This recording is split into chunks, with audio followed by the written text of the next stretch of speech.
Hello, boys and girls, this is Anders, of course, and welcome back to another Battlefield 4 video. I don't know why I just did that, that's weird. Anyways, I haven't actually played any Battlefield 4 for a couple of days now. This is gameplay I recorded a couple of days back. But my throat is finally getting a lot better. As you can hear, I don't sound as bad, and I'm not coughing every fucking 5 seconds. So I'm starting to feel a hell of a lot better. Feels great. Playing around with the AS Valve here, this was one of my favorite weird weapons in Battlefield 3. It is, I would say, more powerful now in Battlefield 4 per shot. You do more damage per shot, but it's a lot harder to control the recoil. So really the only times when you want to have this puppy on full auto is when you're fighting really close combat, like literally inside buildings. If the enemy is like 20 meters away or 20 yards away or more, then you really want to put it on semi-automatic and just tap fire it like I'm doing here, as you can see a lot. Sadly though, what a fucking fail. 2 shotgun misses from point blank range.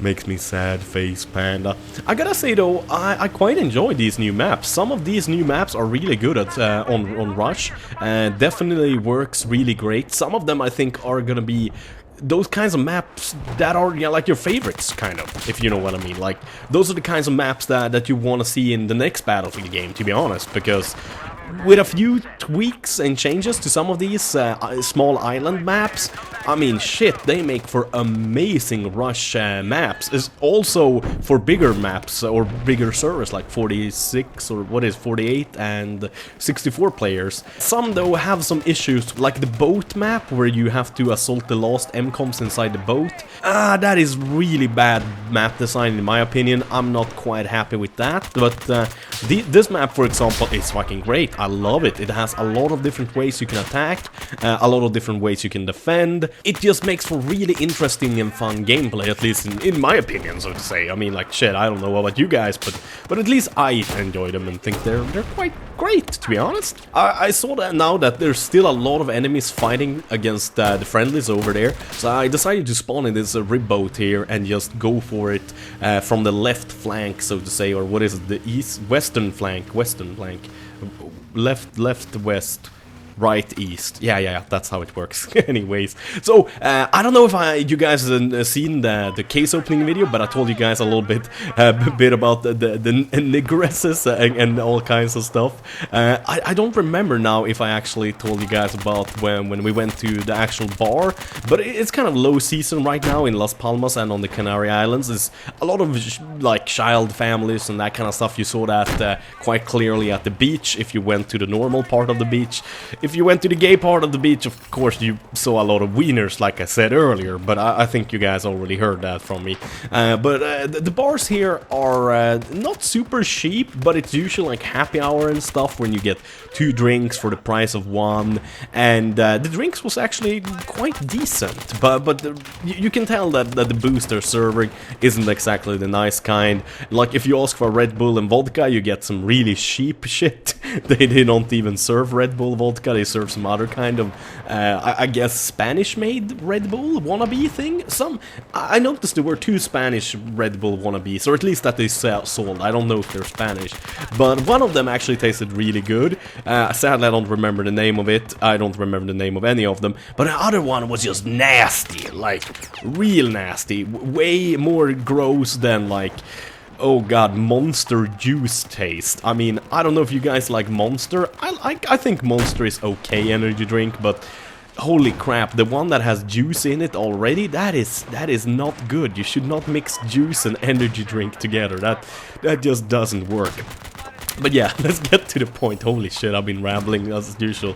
So, as usual, we sat on our porch and just waiting for the cockroaches to appear, because holy shit, like after 10 o'clock when it got dark, lots of fucking cockroaches. So we were stamping them to death, and I went for a piss in mine and my brother's apartment. My brother left his door open, so of course there was a big ass fucking cockroach I had to kill when I got in to take a piss, but luckily it was big enough so I could smush it with a chew, because the smaller ones are so small that sometimes you can't crush them with a chew, because they kind of fit perfectly in the tire tracks of the shoe, if you know what I mean. Like, I don't really know what that's called, to be honest. Like, I have no clue. I'm not gonna say, but yeah. We're just relaxing, sitting and drinking, having a good time. Also, sadly, smoking some, because I'm one of those kinds of guys that smoke cigarettes when I drink as well. And that might also be why my throat got bad. Maybe not because I kissed the wrong dirty Swedish girl, so to say.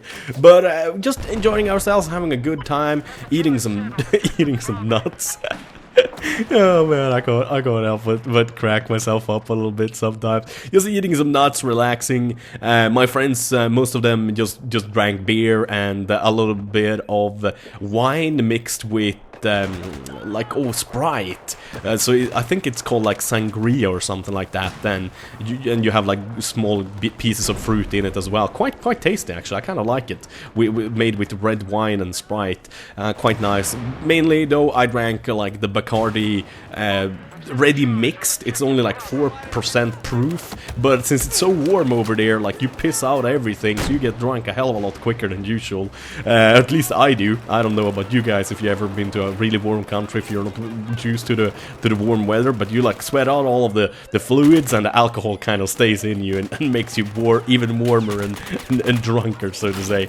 So just enjoying ourselves, drinking some Red Bull, vodka and that kind of stuff. It comes around till around 12 o'clock in the night. We start walking over to the pub, and the first thing, walk over to the clubs slash pubs. It's kind of a mix between there. And when we come about 50 meters away from them, we're greeted by like lots of good-looking girls that are really friendly. That they're not prostitutes or anything like that. Not at all. They speak perfect English and that kind of stuff. But they're the opposite of bouncers. They're people that are paid to bring you into their club where they work, basically. So we followed one of those to a new club called MTV, but something we discovered pretty quickly was that sure, this club looked really cool from the outside because they had like a stripper and shit right in the opening of the club, like a big like we're not talking like a door, but like really open. It's kind of a weird way of explaining it, but the pubs where we were living, you basically went down 2 floors to like where the basement really is in a house or whatever, or in a complex or in a skyscraper, whatever. You get my drift. And it's a huge round square that is maybe big enough to fit 400 or 500 people if they're standing close together, and all around that like open square where you can see up to see the heavens above, so to say, so there's no roof there, are the pubs, of course, on the roof then. So you basically could pick between like bunch of different clubs, but this night it was only this MTV club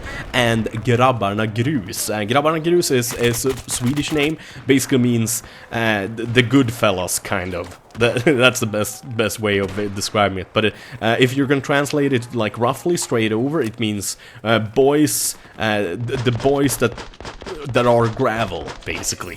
Grabbarna Grus. That's the best way of explaining it. So we went in there in the MTV club with the strippers in the front and shit. But we basically ordered a beer and noticed, fuck, this place is deserted, and the only people that are here are like all disgusting dudes, like that can't get laid for sure.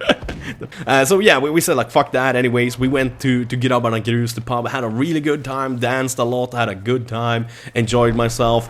That night though, sadly I didn't hook up with any girls, so me and my friends left the pub or the club.